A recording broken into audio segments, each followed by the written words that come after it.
All right, Shalom. Shalom. We the brothers from the Great Millstone Atlanta Camp, coming at you today through the spirit and power of Yahweh Shemel Shai with another lesson. Lord's willing, it's edifying.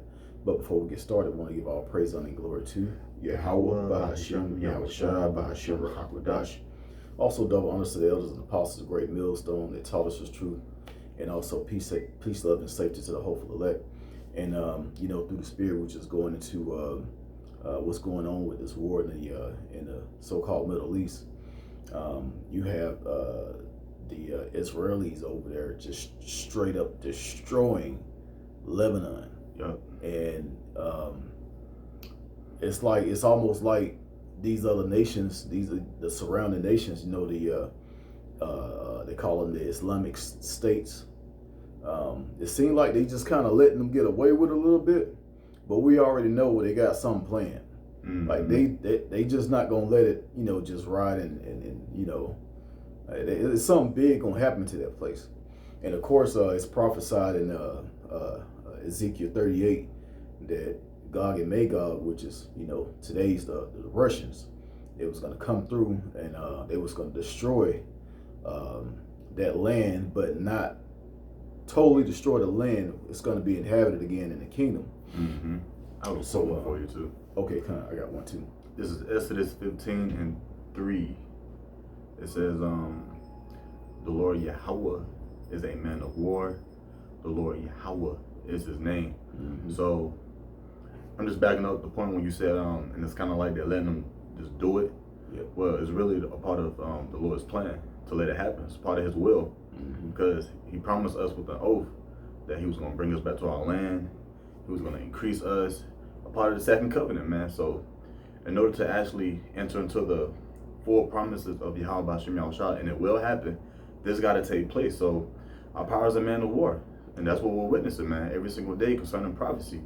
The rumors of wars and more wars, man, in diverse places, etc. Okay, but that's just about it for that Exodus 15.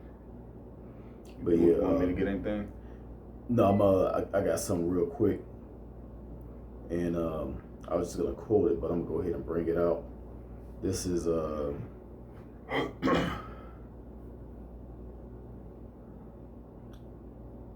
this is Proverbs 21:1. It says, "The king's heart is in the hand of the Lord Yahweh. As the rivers of water, he turneth it whithersoever he will." So yeah, these leaders in these other countries, the Lord is actually, putting everything in their minds and everything in their hearts to carry out his will. Everything is done by design of Yahweh Shemel Shai. So by them not going in and actually, completely destroying these Israelis right now, that's through the spirit and power of Yahweh. Now, any other time, man, any other nation, especially the United States, man, if that was to happen over here, man, they'll go out and wipe their whole country out. Yeah. But hey, the Lord is holding back, man. He's holding back, and that also lets you know that, Revelations chapter 7 talks about how the angels are holding back the four winds, and that goes into the elect being waking up. So everything is kind of like dragging, because we still have more work to do on this side. Mm-hmm. All right. I mean, we want World War III to pop off. We want the implant to be implemented. We want all these last minute prophecies to take place, but we still have work to do as prophets to wake up the elect. Yeah. Once the elect starts waking up at a faster pace, which is on the most highest clock, so once that start happening, you're gonna see these prophecies come to pass even faster. Yeah. I have one for you. Okay. This is Isaiah 45. I'm gonna get straight to the point in 7. I form the light and create darkness. Mm-hmm. I make peace and create evil.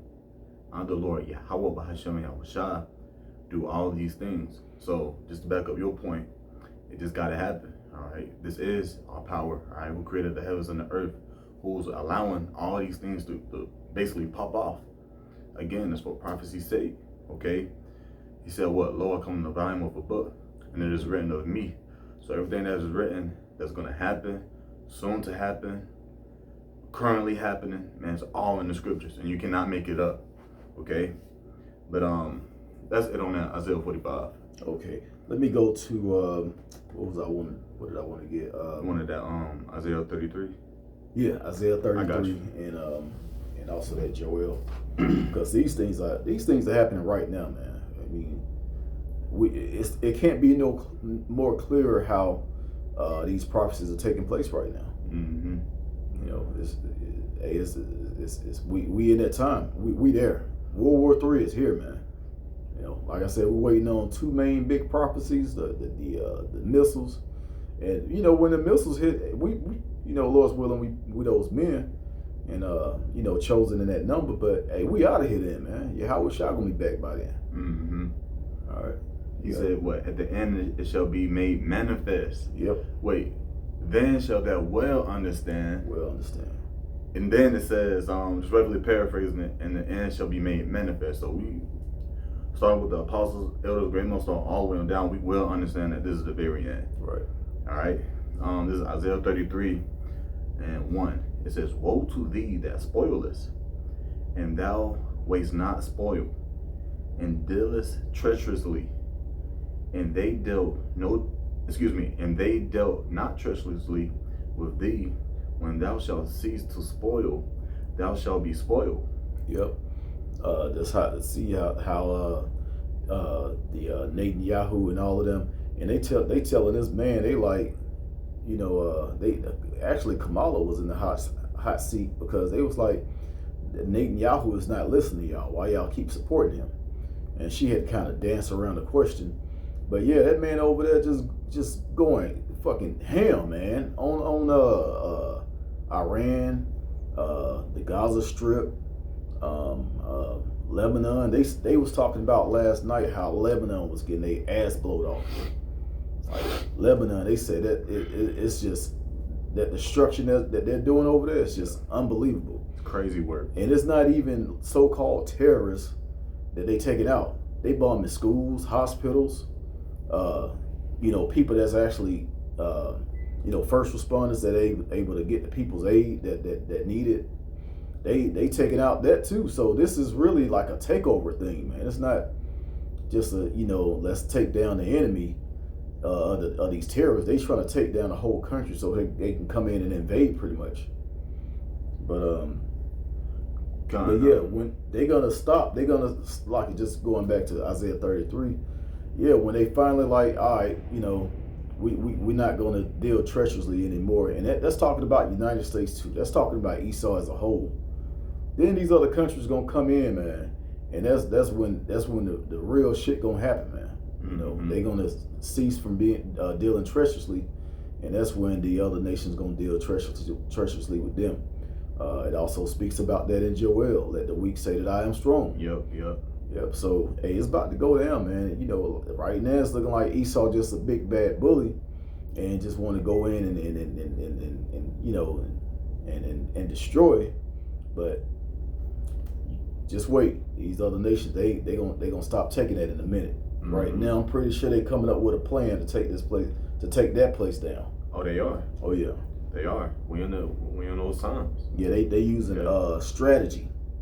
You know, they trying to figure out the best time, the best places to hit. They setting everything up, getting all the other nations involved that's going to be involved, because they did it. Man, if you really think about it, that's actually pretty brilliant how Putin and these other nations, how they like, okay, we're going to take down the economy. We're going to create this BRICS currency. Mm-hmm. They're going to hop aboard. They're going to try and make America and Israel and NATO weak on every end, and then they're gonna come in with the war.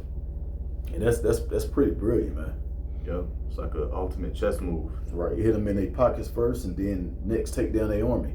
Yeah, because the main thing that really keep America quote unquote standing is the currency. Yep. Whether it be fiat, digital, whatever currency that the USA is operating. And they're gonna. It's like blockages.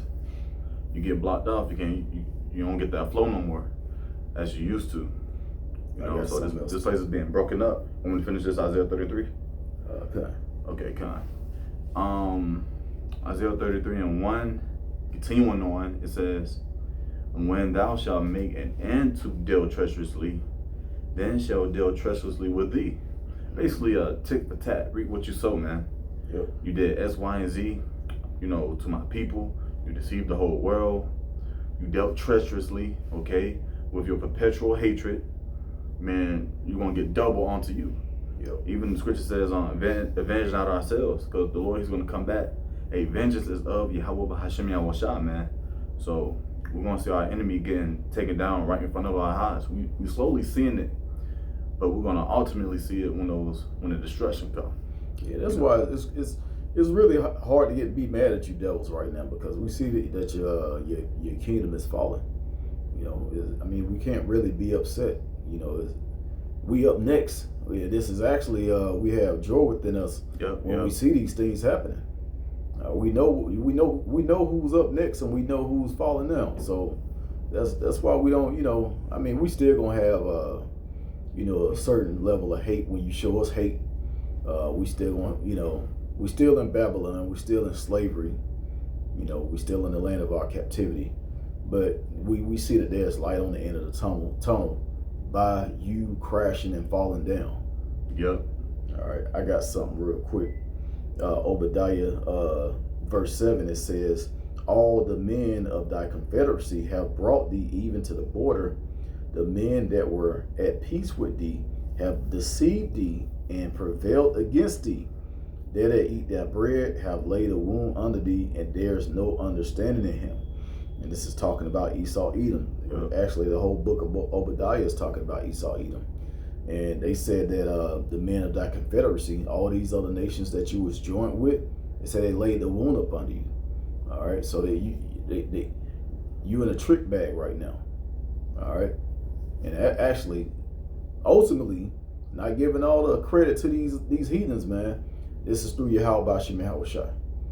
All right, he set these other nations up outside of Edom, these heathen nations up to join hand in hand with you, and until you fall, and then they're gonna come up against you because they see that you've fallen. Mm-hmm. It says, and they that eat thy bread have laid a wound under thee. Yeah, that money was good, but now the economy is crashing. And it's gonna be like a wound. It's gonna be like a sore that can't be healed, and it's gonna spread until it takes the whole body out like a cancer. Mm-hmm. When you take down somebody's economy, this place is gonna be the biggest the biggest luxurious third world country you can think of. Actually, in history, it's gonna happen. It's damn near a third world country now. Can't nobody afford to live here. Yeah. The things that they asking for is impossible as far as rent and bills and how much they want. How much you get paid on your jobs. So many businesses closing down. So many CEOs quitting. Stepping down from the CEO positions. Yeah, they see what's about to happen. Mm-hmm. But yeah, you got it up. I'll just add on to you Ecclesiastes 12. You want to close out with this one? Okay. Ecclesiastes 12:3. And the day when the keepers of the house shall tremble, and the strong men shall bow themselves, and the grinders cease because there are few. And we're witnessing these things. We've been witnessing the grinding ceasing was actually metaphorical for basically work, okay, or having a productive economy. We've been seeing this thing just slowly deteriorate, okay. When the Juice Man came down, the C19, we seen a whole bunch of businesses shut down, big time businesses. People was making certain decisions to where they will abandon their business or make a loan and discontinue the business, whatever the case might be. But we see that, man. It says, and those that look out of the windows be darkened. Because what was the beauty of Babylon the Great? How it was ran, okay? When it comes to religion, when it comes to its politics, when it comes to money, man, everybody looking outside the window now and it's slowly being darkened because the Lord is coming back. Continuing on, it says, verse 4, Ecclesiastes 12:4, and the doors shall be shut in the streets, and the sound of the grinding is low. And he shall rise up at the voice of the bird and all the daughters of music shall be brought low. So we're seeing the spirit of this place, all right, which is the fashion of this world, being brought to its lowest, and eventually, when Yahweh Shema shall come and return and save us, man, we're gonna come under a new vibration, which is gonna be of righteousness, you know. But that's pretty much it. Yep. Yeah. Okay, kind. So hey, we pray that was edifying, Mm-hmm. and hey, man, just watch out for the next big thing, man. It's prophecy, just pretty much jumping out the pages of the scriptures, man. At this point, and we can clearly see everything happening. Clearly see it. And if you don't believe that ain't gonna be no Jacob's trouble, or you know, or we got more time left in this place, and you in for a rude awakening. All right. So we want to end it once again by giving all praise, honor, and glory to Yahweh, Bahashem, Yahweh Shai, Bahashem, Rachapadash. Double honors to the elders and apostles, great millstone that taught us his truth. Shalom to the elect. Shalom.